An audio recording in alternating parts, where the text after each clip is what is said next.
what's happening around the world. And what's happening here at home. A very good evening. You're watching Primetime News on TV1. For the Newsfirst team, I'm Mariam Vinajaya. And I'm Sandra Ferdinando. Let's take a look at your headlines for tonight. Sri Lanka anticipates even hotter temperatures in April with impact on monsoon rains. Anura expresses dismay over the Speaker's conduct in approving IGP appointment. කතානායකවරයාට තියෙන සභාවේ තීන්දුව දැනුම් දීම. හැබැයි මේ ලිපියෙන් තියෙන මොකද්ද? කතානායකවරයා ජනාධිපතිවරයාට ලියුමක් කරනවා ඔහුට තීන්දුවක් ගන්න. එයා ගෙදර ගිහිල්ලා තැපැල් ඡන්දයක් දෙනවා. අනියමාර්ථ අසම්භාව්‍ය ක්‍රියාවේ තැපැල් ඡන්දය. ඔන්න කතානායකගේ ඡන්දය. Anura Dumendra and Vasanta Yapa step down from COPE. Basil meets with SLPP parliamentary group. Dayasiri forms new alliance with 18 political factions. Tear gas and water cannons on Jana Aragala protest in Colombo. Committee on Public Finance tells CBSL to hold salary increases.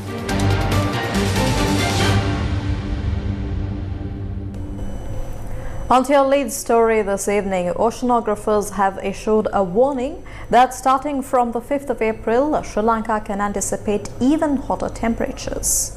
Now, this forecast is attributed to the continuing efforts of El Nino, a natural climate phenomenon that significantly impacts global weather patterns, which will impact Sri Lanka's monsoon seasons. Omaya Kovilagudage of Newsfirst ventured into downtown Colombo to assess the prevailing climatic conditions.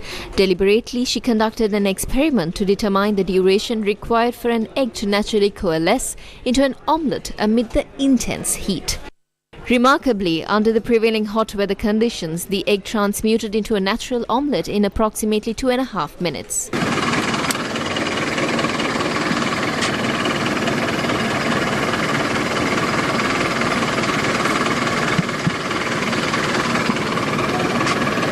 හොඳයි විනාඩි 2මාරක් 3ක් වගේ පුංචි කාලයක් ඇතුළතදී මෙන්න මේ ආකාරයෙන් අපිට ඔම්ලට් එක හදලා ඉවර කරගන්න පුළුවන්. එහෙම නැත්නම් බිත්තරේ බැද ගන්න පුළුවන්. ඒ තරමටම Colombo රස්නේ. Today, the peak temperature was observed in Kurunegala, registering at 36.1 degrees Celsius. Concurrently, in the Ratnapura district, temperatures reached 35.4 degrees Celsius. Even though Sri Lanka is heating so much, the people are turning up to carry out their daily activities. So let's go and ask the people about how they feel the heat. දරාගන්න කොමඩු මේ අවුවට මිනිස්සු ගන්න වැඩි. ඒ කියන්නේ දරාගන්න වැඩි නිසා තමයි මිනිස්සු මේ අවුවට කොමඩු ගන්න. පෙරේද ඔක්කොම කලින් දාලා වැටෙනවා. අමාරු. අක්ක රස්නේ අයියේ බිස්නස් කරනකොට මෝල් වෙනවා අයියේ. According to oceanographer Charita Patiarachi, during the zenith of the sun, considerable heat is experienced due to the sun's direct impact on Sri Lanka, especially on the 20th and 21st of March. He said Sri Lanka experiences peak solar irradiance, leading to a subsequent rise in temperature, an annual occurrence, adding that projections indicate a further escalation in temperature post-April 5th. Furthermore, he said this year's monsoon rainfall is anticipated to diminish significantly. He said in addition to the heightened temperatures, a reduction in precipitation is foreseen over the forthcoming 2 or 3 months. According to the weather forecast, today's conditions in the northwest, north central, eastern provinces as well as Mana, Vaunia, Mullaitivu, Munaragala, Hambantota, Ratnapura, Colombo and Gampaha districts will necessitate vigilance regarding the heat index, which pertains to the level of discomfort felt by the human body.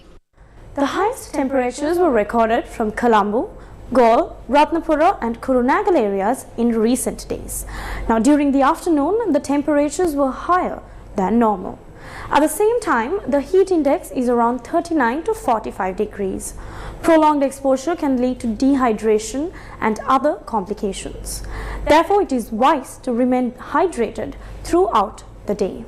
Special attention should be paid to senior citizens and children. Also, do not leave children unattended in vehicles. Meanwhile, Anura Kumara, the leader of the Jatika Jana Balawegya, addressed Parliament, shedding light on the process through which the Constitutional Council conveyed its recommendations to the President regarding the appointment of the Inspector General of Police. His disclosure occurred during the debate on the debate on the motion of no confidence against the Speaker. The Constitution makes it clear that it can be passed by unanimous vote or by the vote of 5 members of the Constitutional Council. Let us assume that the Speaker did not vote and that the 2 MPs who abstained voted. So, who should abide by the Constitution then? It is the Speaker. The Speaker must inform the Council that 4 votes are in favour and 2 are against, and that, as per the Constitution, those who abstained will be considered votes against. Since it will be even with 4 votes for and against, he will use his decisive vote. Then the Speaker must inform the President of the decision. However, was that process followed here? It did not happen. Following the Constitutional Council session, he speaks to the President and says there are 4 votes in favour, 2 against and 2 abstained. What should he do? Ranil would have said, "You do nothing, send it to me in writing." So he had sent a letter. If you consider those who abstained as votes against, you would use your decisive vote. What are you doing? Are you the Speaker? The Speaker must announce the decision. However, the Speaker writes to the President to make a decision. Is this a postal vote? The members vote in person and he uses a postal vote after going home. How can that be approved? Do you want us to expect impartiality from this Speaker?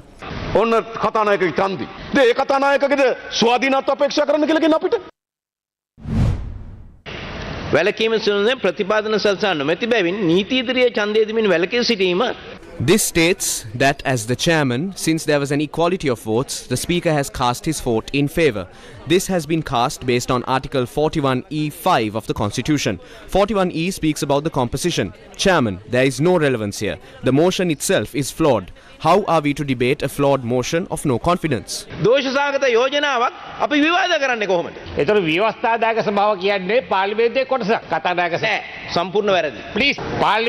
The privileges in Parliament apply to the Constitutional Council too. If one can abstain in Parliament, they can abstain at the Constitutional Council too.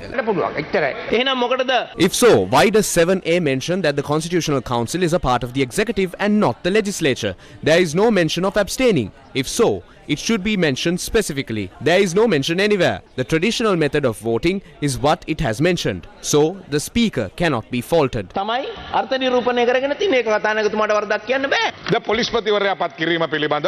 We appointed a Constitutional Council to choose an IGP. We regret passing such a thing and the people who are appointed to it. If the officials in it cannot identify if a certain person is eligible or not, what is the point of them remaining in the Council? Therefore, this no confidence motion should be brought against the members of the Constitutional Council and not the Speaker. This Constitutional Council should be dissolved immediately and a group with a backbone must be appointed. We cannot win this the way we would win a motion against the executive. That means we cannot forget everything if 113 agree to this. If half of that particular body opposes the chairman, it cannot function. Mahindaya Pabewardena is a man with integrity. He once resigned from J.R. Jayawardena's government, claiming he does not wholeheartedly agree with the 13th Amendment. If so, what should such a person do in this instance? He needs to see if he can go for a ratification.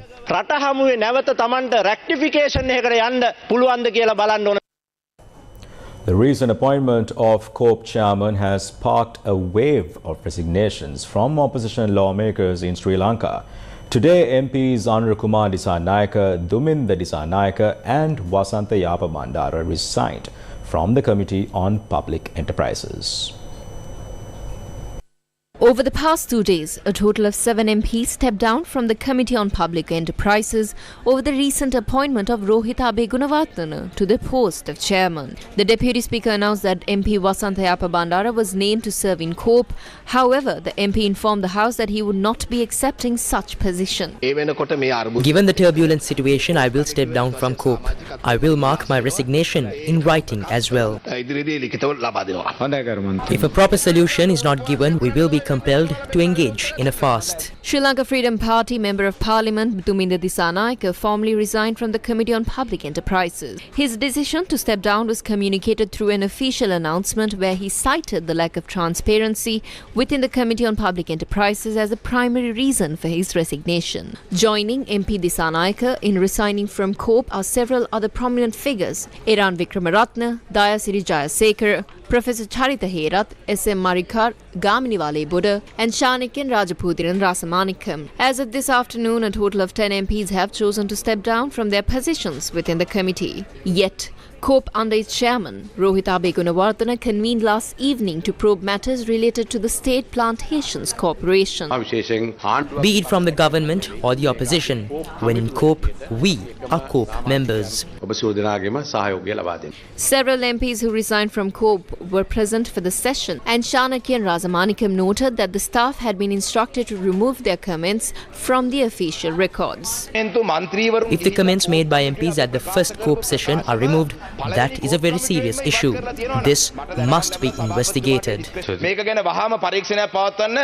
COPE is vested with the responsibility of investigating state-owned enterprises and reporting their findings to Parliament. Following the resignation of 10 members, COPE consists of the following: Chairman Rohit Abe Gunawardena, Jagat Kumara, Janaka Vakumbara, Lohan Ratwatte, Indika Anuradha, Shanta Bandara, Mahinda Ananda Aludgamage, Sumit Udukumbura, Sanjeev Edirimanna, Sudarshana Denipitiya, Premnath Sidolewata, Upul Mahendra Rajapaksha, M. Rameswaram, Rajitha Wickramasinghe, Madhuru Vitanage, Professor Ranjit Bandara, Rauf Hakim, Dilan Pereira and Nimal Lanza. Mahinda Deshapriya, the former chairman of the Election Commission of Sri Lanka, asserted that the elections, which are scheduled to be held, cannot be delayed by the constitutional amendment proposing a change in the parliamentary election system. When's the election?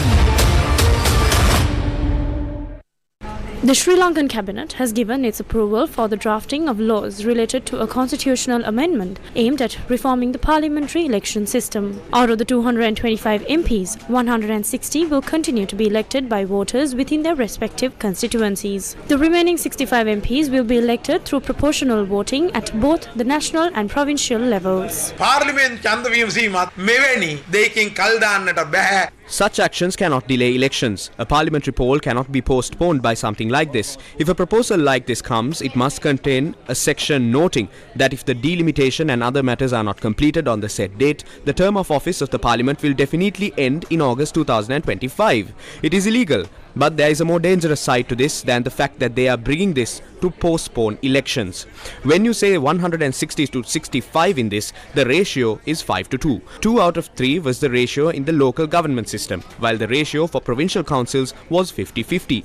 When they try to give 2-5, they are trying to create a two-party system and suppress alternative ideologies to eliminate the representation of the numerical minority or scattered groups. සංඛ්‍යාත්මක සුළුතරය එවන් නැත්තම් විසිරී තියෙන ජන කොටස් වල නියෝජනය නැති කිරීමට. When's the election? The Sri Lanka Podujana Peramuna parliamentary group met at the party office under the leadership of Mahinda Rajapaksha and Basil Rajapaksha.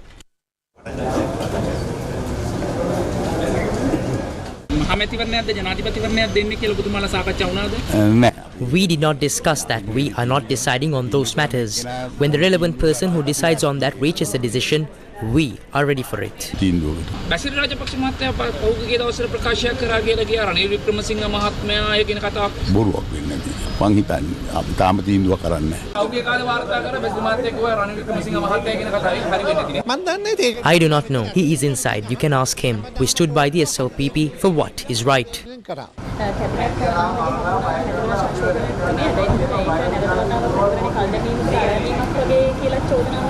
මම දැනගත්ත දේ තමයි මේ ලැබෙන ජනාධිපතිවරණයට මහචන්දයට කිසිසේත්ම බලපෑමක් එන්නේ නැහැ. පෞද්ගලිකව මම විදිහට මං කැමති මහචන්දයක් එනවට.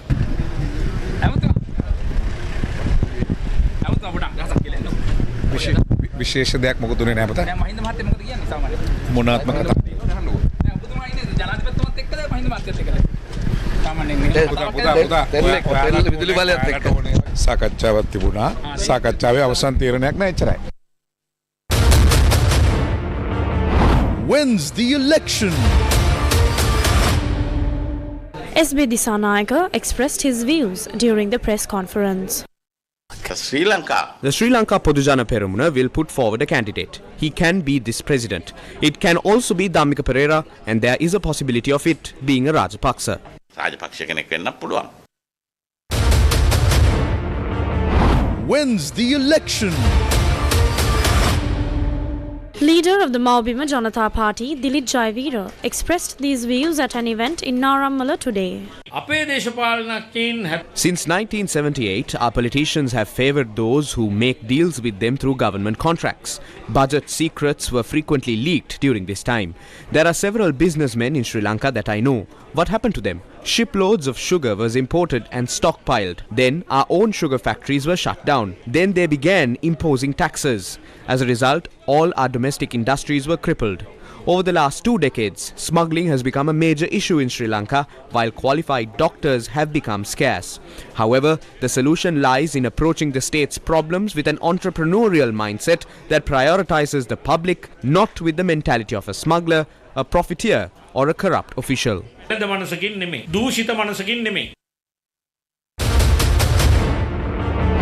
Wins the election. The Human People's Alliance, led by former General Secretary of the SLFP, Dayasiri Jayasekara, hailed unveiled to the masses today. Representatives of more than 20 political parties and civil organizations participated at the event.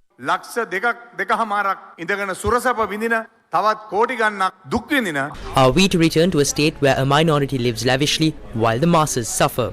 If not, will we show resistance to it? If so, we need political parties to introduce their ideologies and vision for the country. That is how future leaders can be created. We do not have such people. Firstly, we need a robust political stance. Secondly, we need a set of leaders who think ahead without looking to promote nepotism. Basil Rajapaksa claims Ranil Wickremesinghe's government is not theirs.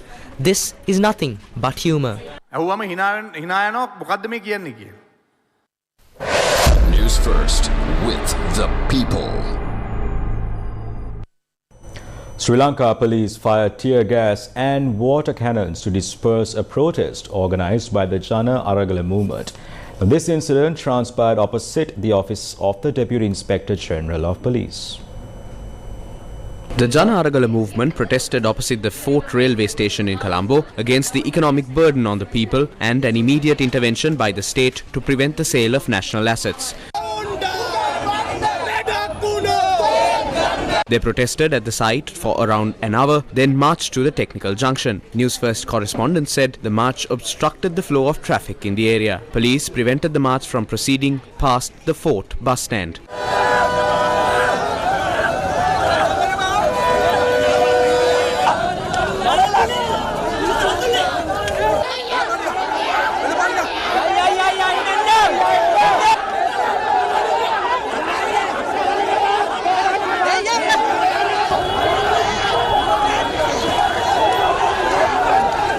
However, the protesters continued to march on, and when they reached the office of the DIG, police fired tear gas and water cannons.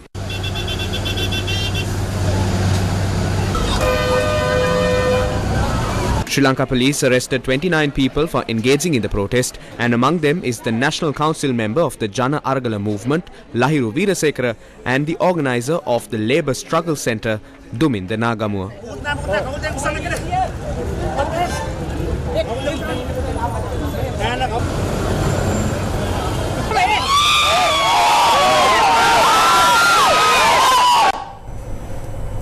What has become of the investigations into the incident involving substandard medicines that have persistently surfaced in the past?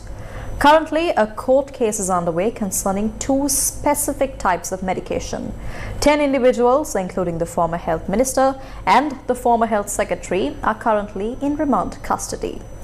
However, it is worth noting that recent reports have highlighted not only these 2 medicines are counterfeit or subpar medicines, but also other drugs.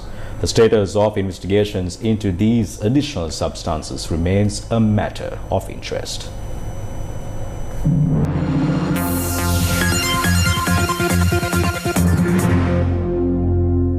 In the recent past, claims of insufficient financial resources, including dollar reserves, hindered the acquisition of essential drugs. However, a high-profile case involving human immunoglobulin has exposed a different reality.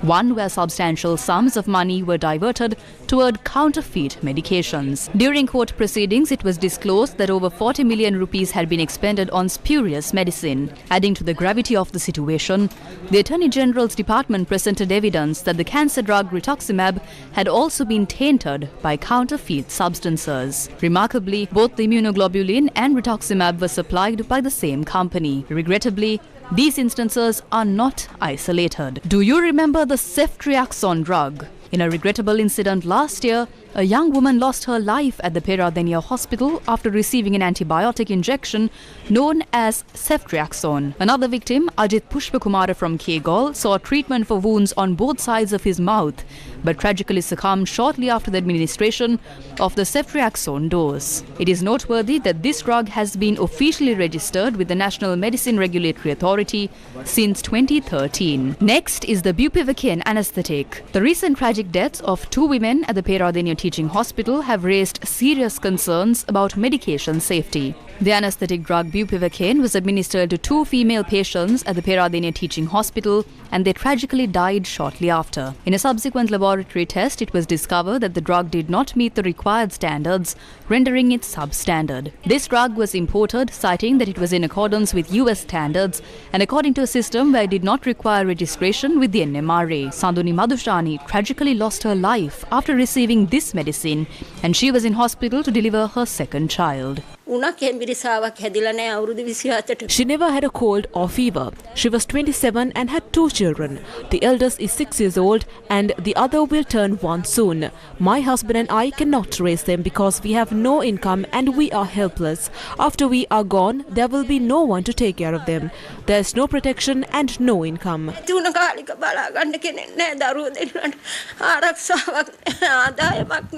Propofol, an intravenous anesthetic, also led to issues. The intravenous anesthetic propofol, commonly used for inducing anesthesia, has recently come under scrutiny due to concerning incidents at the Theldenia and Matara hospitals. Patients who received this medication experienced adverse effects, prompting further investigation. Laboratory tests revealed that propofol samples contained bacterial endotoxins, which are harmful substances produced by certain bacteria. Of particular concern is the fact that this drug was procured without proper registration through the system designed for emergency purchasers. There were also issues with regard to the drug coamoxiclav. The antibiotic in question has come under scrutiny due to concerning incidents reported across several hospitals.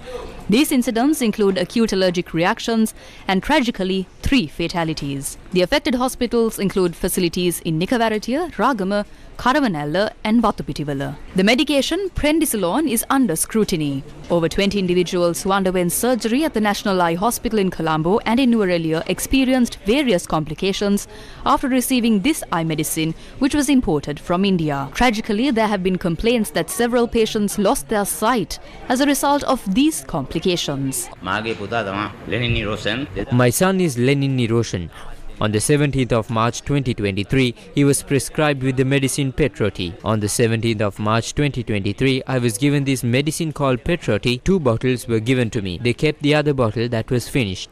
After taking this medicine, my son lost vision on both his eyes. There is nothing to do in Sri Lanka. They are asking us to take him abroad. But there is no way for us to take him to another country. On the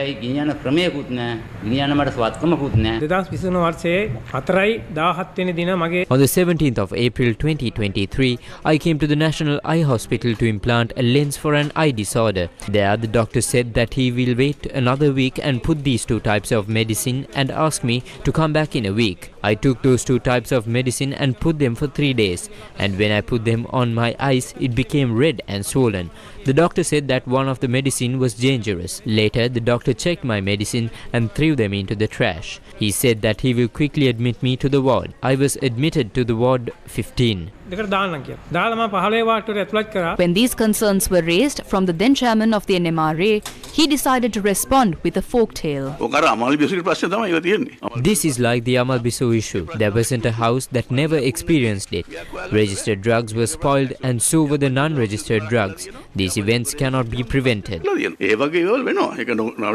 Medications indeed play a pivotal role in determining the quality of life and in some cases can be a matter of life and death. It is essential to address this matter with utmost seriousness. What did the people who were affected get? Was compensation provided? Who will provide compensation? Was the company that provided the substandard medicine punished? Certain officials allow these companies to use the self-recall method to allow drug companies to avoid paying fines to the government. Is there a possibility of seeking legal relief?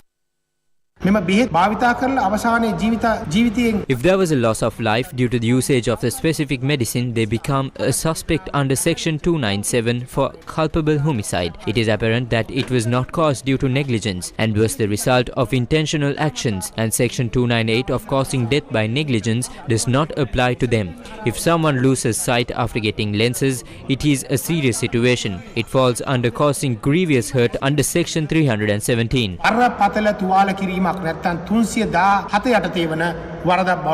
What impediments exist in conducting a thorough examination of the persistent drug-related challenges that have garnered ongoing attention? Is the transfer of ministerial or secretarial responsibility sufficient to ensure equitable recourse for the individuals whose lives have been adversely impacted? What accounts for the apparent hesitance among relevant authorities to promptly undertake a comprehensive evidence-based inquiry into these matters and subject themselves to legal scrutiny?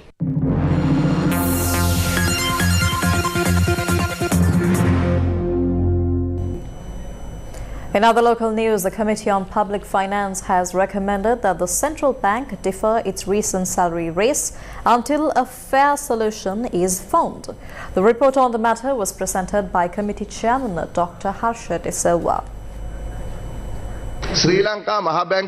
The Committee on Public Finance has proposed for an independent committee to be appointed to review the salary increase in 4 weeks. The central bank is to defer the salary raise until a fair solution is found. This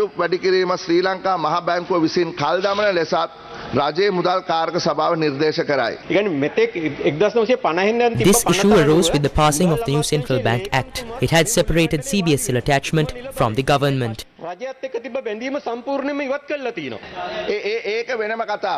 That is a different matter. We never said the Central Bank Act should change. The act to make the central bank independent is illegal. It was approved by the Supreme Court and the Aegis Department.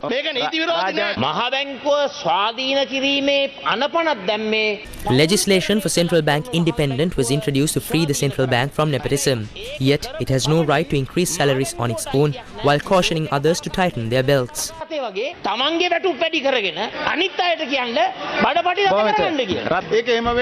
That will not happen. The central bank has power over monetary policy. It has the right to operate independently without intervention. CEOs have seen a 24% increase. Let me speak.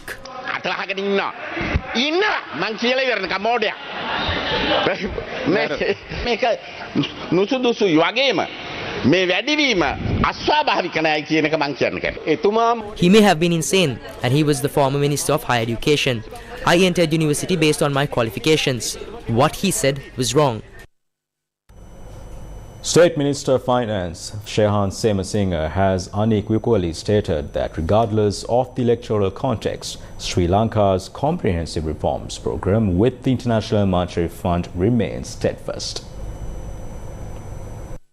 Sri Lanka State Finance Minister Shehan Semasinghe had noted that no matter the nature of the election called for, the reforms program with the International Monetary Fund will continue. The State Minister, in a meeting with the IMF Executive Director for India, Sri Lanka, Bangladesh and Bhutan, Professor Krishnamurthy Subramaniams, noted that the IMF program for Sri Lanka will not encounter any setbacks. During the meeting, both sides had discussed the ongoing program in length. According to a statement from the Office of the State Minister, the delay in digitizing Sri Sri Lanka's tax system was raised by Professor Krishnamurthy Subramaniam, and the State Minister had noted that the tax files that reduced to 400,000 due to various policy decisions are being increased to around 1 million. A group of representatives of civil organizations held a silent protest opposite the Excise Department today.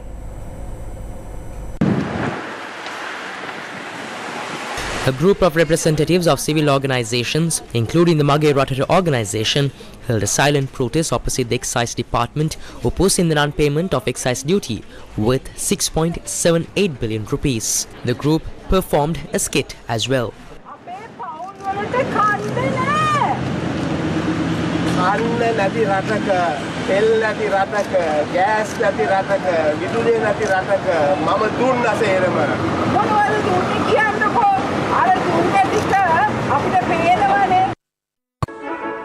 The Symphony Orchestra of Sri Lanka proudly presents SOSL Concert, a musical masterpiece conducted by Kiko Kobayashi with the world premiere of Lalnath De Silva's first cello concert with soloist Dushanti Pereira, One Supe's Light Calvary Overture and Brahms' First Symphony. 23rd of March 7 p.m. onwards at the Lionel Wendt Theatre. Tickets available now. Electronic media sponsors Yes 101, Legends 966, Newsfirst and TV1.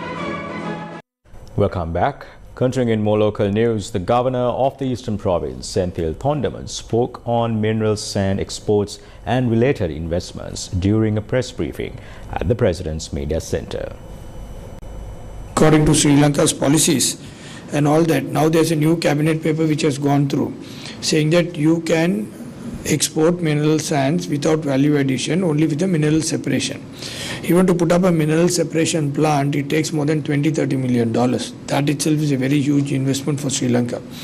So when that plant is put out, the basic sand is left out within the country and only the minerals are being exported. The same, I think in the cabinet paper it says, within 3 years, whoever is exporting, they must establish a mineral value addition plant. So that gives a comfort to the investor also to do the project. If not, you ask somebody to come and invest $200-300 million, I don't think it's going to practically work, because without the supply of sand, mineral sands, nobody is going to come and put that such a big investment. So now our Excellency's President has clearly mentioned that yes, we will do value addition in 3 years. Now we will do mineral separation. Whoever are qualified, they must know the subject. No, everybody can't go and do a mineral separation. Whoever have existing factories, whoever is existing into the business, they will be given first preference if their financial status is good, and they will start the project, which will add up a huge foreign exchange to Sri Lanka's national economy.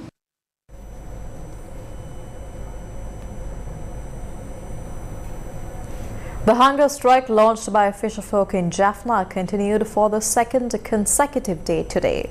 The hunger strike was launched opposing the illegal entry of Indian fisherfolk into the Sea of Sri Lanka.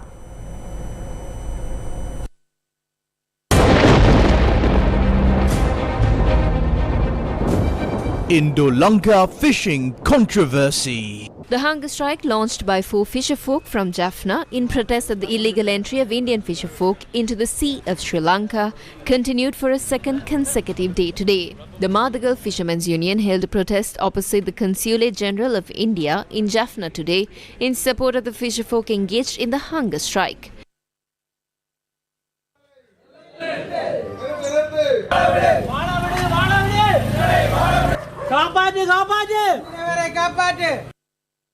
They also met and discussed the issue with the fisherfolk engaged in the hunger strike opposite the St. John Bosco's College.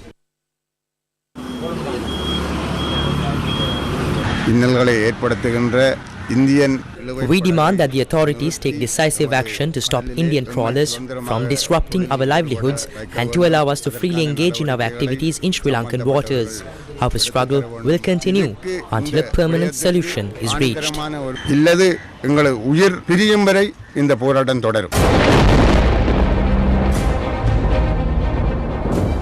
Indo-Lanka fishing controversy. Sri Lanka has clarified its position on foreign research vessels, saying that they will allow port calls for replenishment purposes despite a one-year ban on research activities. And this comes after China lodged a strong protest against Sri Lanka permitting a German research vessel to dock while rejecting a similar request from Beijing. Economy Next reported, quoting Sri Lanka's Foreign Ministry spokesperson, that Sri Lanka will allow offshore research ships for replenishment at the island nation ports despite a one-year ban on such vessels. This is the first time Sri Lanka has officially admitted that foreign research vessels will be allowed for replenishment since President Ranil Wickremesinghe's government imposed a one-year ban on offshore research vessels in December last year. The report added that Chinese embassy in Colombo raised strong protest against the move to allow a German research vessel earlier this month, following the island nation's authorities turned down a Beijing request for a research vessel in February. The government has temporarily halted foreign research ships after strong security concerns raised by neighbor India and the United States following the visit of 2 Chinese research vessels in 14 months. Sri Lanka's Ministry of Education and Microsoft have collaborated to introduce artificial intelligence, that is AI, and machine learning curriculums into classrooms starting from grade 8. The President's Media Division said that a memorandum of understanding was signed between the Ministry of Education and Microsoft, marking the commencement of a pilot project to integrate artificial intelligence into the school curriculum. US Ambassador to Sri Lanka Julie Chung, who was also present at the event, said on X, the artificial intelligence and machine learning curriculum is prepared by Microsoft. The ambassador noted that the United States is committed to expanding its scientific and technological frontiers while safeguarding democracy and human rights. She noted that it's inspiring to witness American companies such as Microsoft taking the lead in these endeavors. The pilot project is slated to be rolled out in 20 selected schools across 20 districts with a commitment to provide conducive classrooms and necessary technical equipment. The President's Media Division said a dedicated team from Microsoft will extend support to facilitate online educational activities. Use the AI and then you can come up with new ideas every night. In a collaborative effort to improve migration outcomes, the International Organization for Migration, the International Labour Organization and the Government of Japan joined forces today to launch the Uplift Project. Uplift, a 12-month initiative, aims to support the sustainable socio-economic reintegration and to enhance the skills and livelihood of the returnees, aspirant migrant workers and victims of human trafficking. The Japanese basic policy towards development of our own country and our people, and also our development assistance abroad, is that we have a strong focus on human being. This will be a start of a very meaningful project that will help Sri Lanka develop in this very difficult situation. And we all know that the foreign remittance is a very major part of foreign currency earning in this country, and in this time of economic uncertainty and difficulties in this country, to assist such efforts would be vital, and the Japanese government is firm in standing beside Sri Lanka to do whatever in our resources and to be of any help. Chief of National Intelligence of the Ministry of Defence also spoke at the event. The landscape of human trafficking is evolving, transforming into ruthless business that preys on the vulnerable and exploits their desperations.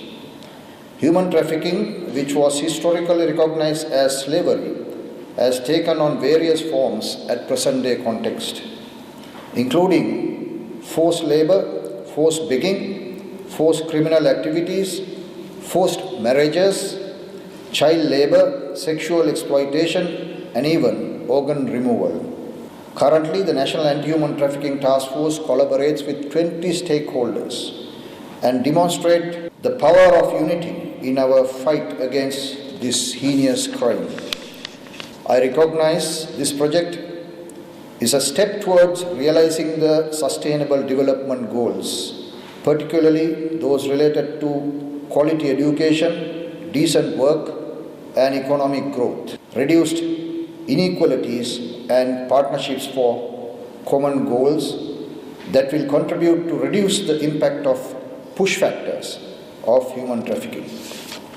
Uplift aligns with Sri Lanka's national priorities, including the National Policy and Action Plan on Migration for Employment and the National Strategic Action Plan to combat human trafficking. World Vision has launched a new campaign dubbed Enough to respond to the starvation and malnourishment among children. World Vision has launched a new campaign dubbed Enough, and the official inauguration for Sri Lanka as well as the Asia and Pacific region took place in Colombo. The global context covering this subject, as highlighted by your country representative, indicates three scenarios: COVID, conflict and crisis, possibly the economic crisis of the world. Sri Lankan people, the government and the health sector were very resilient in relation to response that we provided to COVID. But coming out from COVID, we encountered this economic crisis. We are coming out from that economic crisis also faster than anybody anticipated, thanks to support from multilateral agencies, friendly countries including India, and also the people of the country. The situation in relation to nutrition was deteriorating. Now we feed 21 million population. We have a rice surplus, but I have to acknowledge the fact that there is the maldistribution of food amongst different sectors. Fourth quarter 2022, our estimates were there were about 15,000 children were suffering from severe acute malnutrition, SAM. As for the estimates that we have done in first quarter of 2024, the numbers have come down to nearly 11,500, and those are going down quite rapidly. The goal of the program is to empower individuals to bring about a holistic solution to child hunger by helping, empowering and mobilizing governments around the world.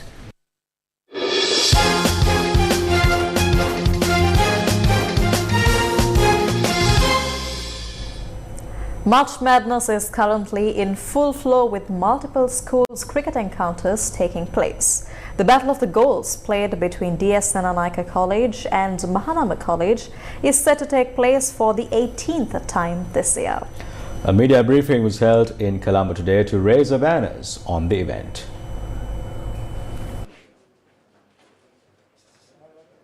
Many stakeholders from both schools, including the principals of the two institutions, old boys and teachers, were present at the event.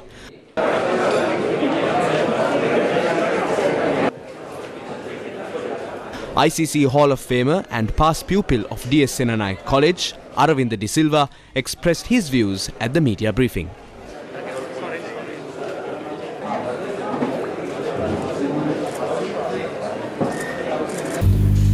One thing I would like to advise both schools is something which came out from the two principals as well, was to make sure that we play the game in the right spirit, and also to make sure that the parents, the old boys, also keep up that behavior at the grounds and to maintain the kind of discipline which we need to pass on to the students of the two schools.